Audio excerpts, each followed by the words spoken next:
So we're getting ready to talk about R-colored vowels, but there's one thing that we still have to talk about before that. The vowel spelling patterns. Hi, I'm Josh, your American English guide. So we need to talk a little bit about the vowel spelling patterns because it's a little crazy, unfortunately, and there are R-colored vowels, but then there's just spelling that wouldn't really be considered R-colored. It's just the sound. So let's talk a little bit about that. There will be lots of details and rules in this lesson, and you don't necessarily have to memorize it all, but I really want to get you familiar with this basic idea and give you some nice little tips that will help you in general. And then when we look at what an R-colored vowel is, the concept will make a lot more sense, and you'll be able to notice what actually is R-colored and what's not. And of course, this will help to further train your ear. So let's get into it. Now, if you haven't already seen the original lesson on the sound, you can check that out right up here. Now, basically what we're going to do is we're going to take a tour of sorts through the different combinations of a vowel letter plus the letter R in terms of the spelling. So we have ER, IR, UR, OR, AR. Now, of course, there are other spellings, and some are R-colored, some are not. We have AIR, ARE, etc., etc., etc.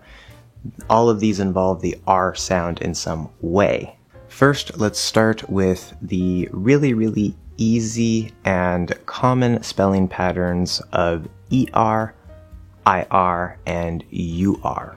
Now, in general, these three spelling patterns will be pronounced just not or ear or anything like that, just It's one vowel sound, the vowel sound.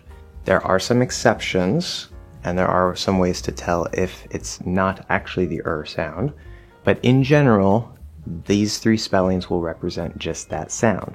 For example, with the ER spelling, her, were, water, power. Now notice with were there is a silent E at the end and it doesn't actually change anything. Usually the ER, even with a silent E, is just going to be Examples for the IR spelling pattern: fur, sir, thirsty, bird. Now if you put a silent E at the end of an IR spelled word, this will usually, in most cases, actually change that to ire. Okay? Just like a silent E changes the second vowel by itself without an R, the I, to I, it's going to do the same thing in this spelling pattern. So we're just adding I plus and that silent E tells us to change the to ire. Examples for the UR spelling pattern: fur, church, during, sure. Now, sure does actually have quite a lot of pronunciations based on region, but the way that I naturally say it is with just the sound. If you put a silent E at the end of a word spelled UR, then this often will add a little extra Y sound, a Y sound, before the So this is because there are often words with and without the silent E that would change. So for example, we have per, pure, cur, cure. However, this isn't always the case. As we saw with sure, we don't say sure, it's just sure. So there are exceptions to the exceptions, but again, this isn't about memorizing the rules.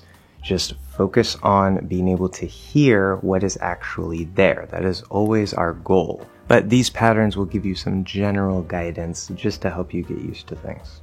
The main thing to remember here is that ER, IR, and UR, without any silent E's at the end, are generally pronounced all the same.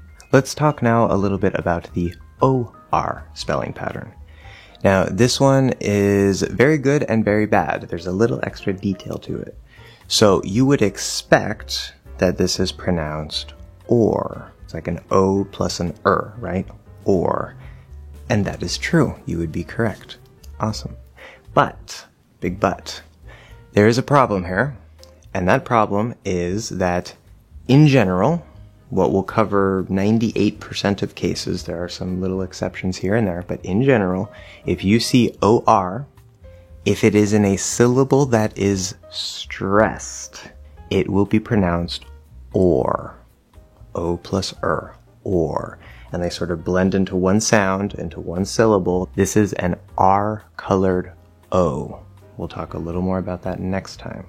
But if it is in a syllable that is not stressed, then it will pretty much always be pronounced That's right, just like the ER, IR, and UR spellings.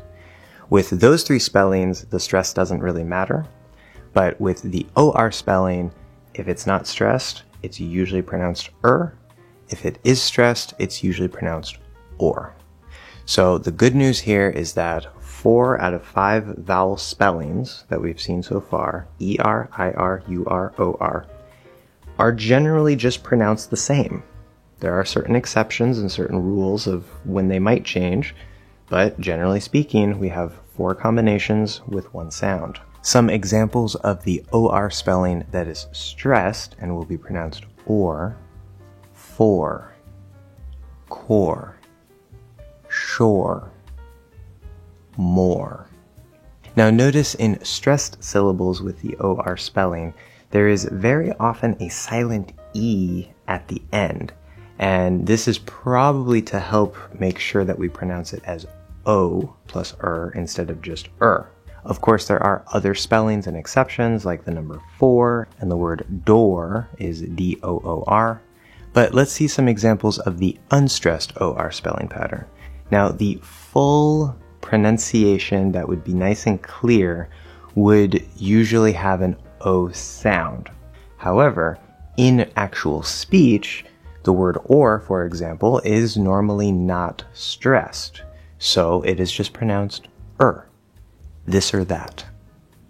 This or that. If you stress it, then we would likely go back to that O, this or that. Okay, now we have the spelling pattern A plus R. This one is the worst one, and it's pretty crazy. Now, you would think that this would be pronounced with either the A sound plus an R, or with the A sound plus an R. Or maybe part of that diphthong, right? Ah, like we have an ow or I. This is actually going to use the 5th vowel in the back, so there is not an ar with the 4th vowel. It sounds really weird. I don't think we have any words with that.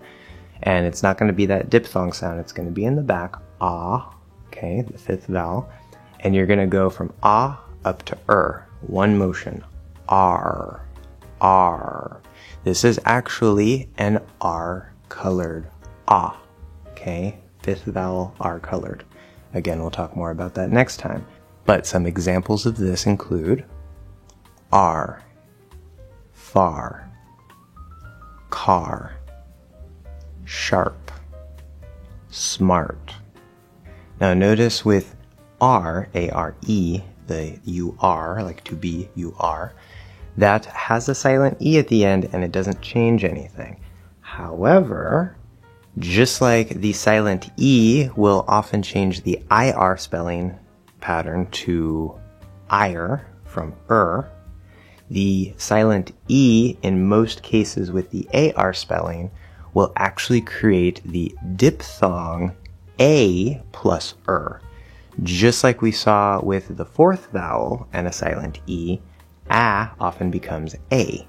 So instead of the 4th vowel, it's the 5th vowel, but we're still changing to that same diphthong plus For example, care, bear, stare. Whoops, wrong bear. Do you get the reference? Let me know. But of course, there are many exceptions to the AR spelling. Generally, that silent E will be pretty consistent and create the air sound. But let's look at just some exceptions that use AR but are not pronounced R or with the air sound. War, warp, lizard, wizard, coward. And just to really emphasize the point of how much you need to train your ears, let's look at some random examples of spelling that include the R vowel sound. This is going to get crazy. For example, EAR can be pronounced like ear or hear, but it can also be pronounced like heart, which is ah-er. It can be pronounced like as in earn or learn, or possibly the diphthong a plus air, such as bear and wear. And of course, a different spelling, AIR, is often pronounced air, with that same diphthong that we just saw. You might expect ire, but no, it's air. You should be ready for the next lesson about R-colored vowels. Now stay tuned because we're going to see the R-colored vowels, and then I'm actually going to teach you about the L vowel. Yes, the L vowel. So definitely don't miss that. So if you have any questions or comments, let me know down below. Thank you so much for watching another English Hacks lesson, and I will see you guys in the next one.